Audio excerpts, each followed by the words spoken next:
Hello friends, success academy में आप સૌનું સ્વાગત છે। આજે આપણે પગારની આવકમાં મકાનની સવલત વિશે માહિતી મેળવશું। મકાનની સવલતમાં એક છે બિન સજાવટવાળું મકાન અને એક આવશે સજાવટવાળું મકાન। બિન સજાવટવાળા મકાનમાં બે ભાગ પડે છે, એક આવે છે સરકારી કર્મચારી અને એક આવે છે બિન સરકારી કર્મચારી। સરકારી કર્મચારી છે એની અંદર જો લાયસન્સ ફી હશે તો એ હંમેશા કેવું થઈ જશે, કર પાત્ર થઈ જશે। અને જો બિન સરકારી કર્મચારી હશે તો એના માટે પણ બે રૂલ છે।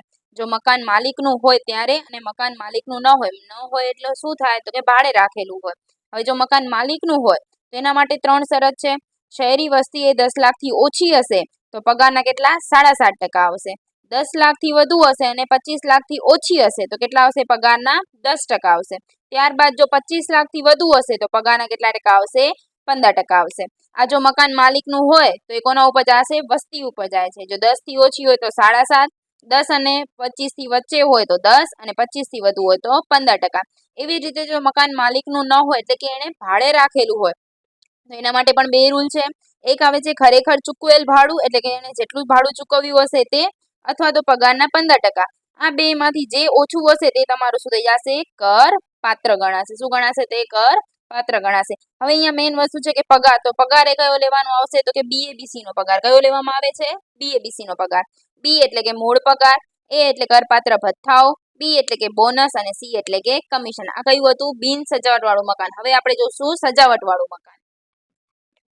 તો કે સજાવટ વાળા મકાન માટે શું શરત છે તો કે જો બિન સજાવટ વાળા મકાન હશે તે તો આવશે જ, અને પ્લસ થઈ જશે સજાવટ સાધનોની મૂળ કિંમતના વાર્ષિક 10% લેખે થતી રકમ। એટલે કે જે તમે એને સાધનો દીધા હશે એના કેટલા ટકા, 10%। આવા સાધનો માલિકનો જો ભાડે લઈને પૂરા પાડ્યા હોય તો ચૂકવવા પાત્ર ભાડું। આ બંનેનો સરવાળો કરી દઈએ એટલે આપણને શું મળી જાય, સજાવટ વાળું મકાન। હવે છે કે જો કર્મચારી માલિક દ્વારા હોટલમાં રહેવાની સગવડ આપવામાં આવી હોય તો, શું કીધું છે, હોટલમાં રહેવાની સગવડ હોય તો તેના માટે પણ બે રૂલ છે।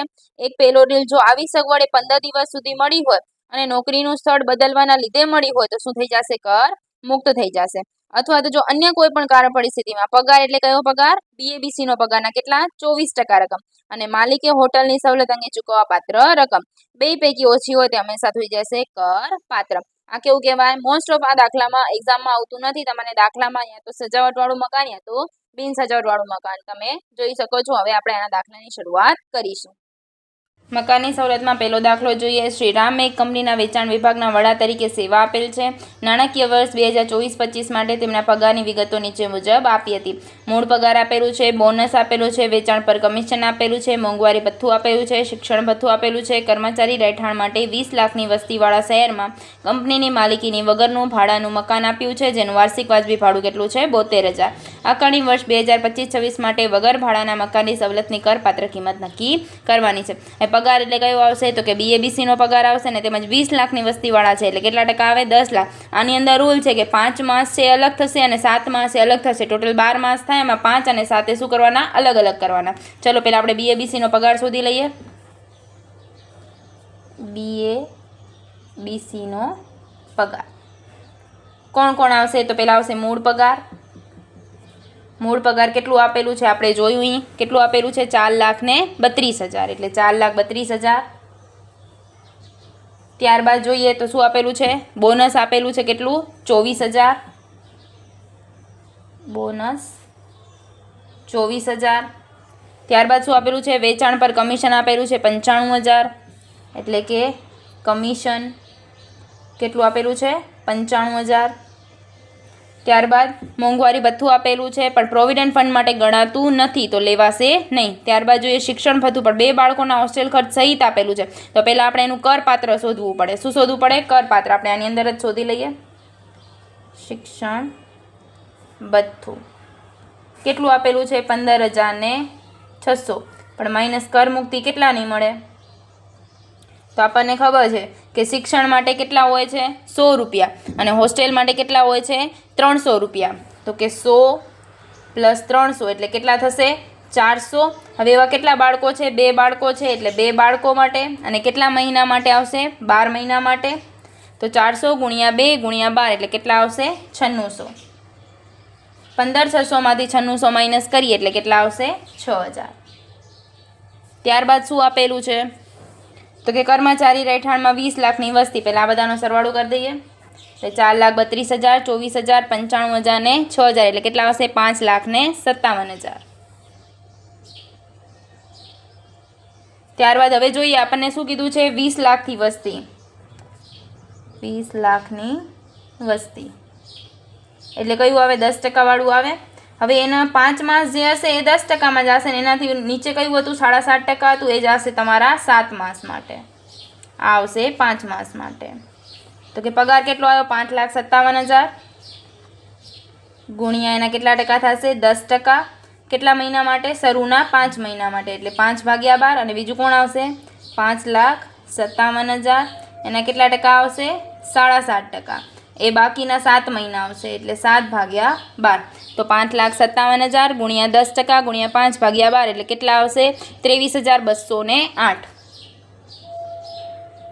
ત્યારબાદ આનું કરીએ તો 5,57,000 ગુણ્યા 7.5% ગુણ્યા 7/12 એટલે આવશે 24,369.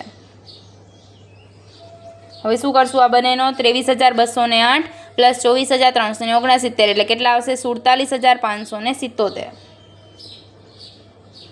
આને શું કહેવાશે? કરપાત્ર. તો મકાનની કરપાત્ર કિંમત શું આવી? તો કે 47,577. મકાનની સવલતનો બીજો સમ સોલ્વ કરીશું. શ્રી કમલ વાર્ષિક 6,12,000 પગાર મળે છે.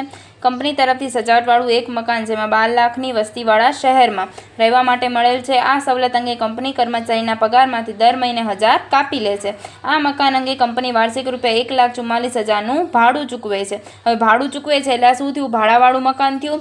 કંપની તરફથી આ મકાનમાં રૂપિયા 3,69,000ની મૂળ કિંમતનું ફર્નિચર વગેરે સજાવટના સાધનો પણ વસાવી આપવામાં આવ્યા હતા અને આવા સાધનોની તારીખ 1/4/2023ના રોજ કંપનીના હિસાબી ચોપડે 3,33,333ની કિંમત નોંધેલ હતી. મકાનની સવલતની કરપાત્ર કિંમત નક્કી કરો. હવે આપણને ખબર છે કે આ ભાડાવાળું મકાન છે. ભાડાવાળા મકાન માટે આપણે 2 રૂલ જોયા હતા. એક પગારના 15% જેવું હતું અને બીજું હતું જે ખરેખર ચૂકવેલ ભાડું. તો ચલો આપણે જોઈએ.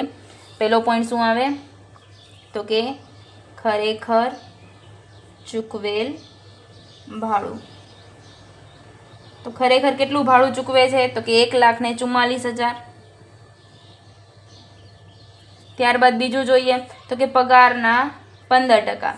હવે આની અંદર પણ રૂલ છે, 2 અલગ અલગ થઈ જશે. એક આવે 5 માસ માટે અને એક આવશે 7 માસ માટે. તો આનામાં કેટલા આવશે? 15% અને આમાં કેટલા આવશે? 10%. એનાથી ઉતરતો. તો પગાર એટલે કયો? આપણને ખબર છે કે અહીંયા આપેલો છે. કેટલો પગાર આપેલો છે? 6,12,000. તો કે 6,12,000 એના ગુણ્યા 15% ગુણ્યા 5/12 કેટલા આવશે? તો કે 6,12,000 ગુણ્યા 15% ગુણ્યા 5/12 કેટલા આવે? 38,250. બીજું જોઈએ 6,12,000 ગુણ્યા એમાં કેટલા આવશે? 10% ગુણ્યા 7/12 એટલે કેટલા આવશે? 6,12,000 ગુણ્યા 10% ગુણ્યા 7/12 કેટલા આવ્યા? 35,700. આપણે આ બંનેનો સરવાળો કરી દઈએ એટલે આવશે 73,950. આપણો રૂલ શું હતો? તો કે આ બે પૈકી જે ઓછું હશે તે આપણું ગણાશે. તો આ બેમાંથી ઓછું કોણ છે? તો કે 73,950ની આપણે લખી નાખીએ. કરપાત્ર કિંમત કેટલી આવી? તો કે 73,950. હવે આમાં શું પ્લસ કરવાનું? તો કે ફર્નિચર આવે તો પ્લસ કરવું પડે. ફર્નિચર કેટલા ટકા હોય? એમાં 10%.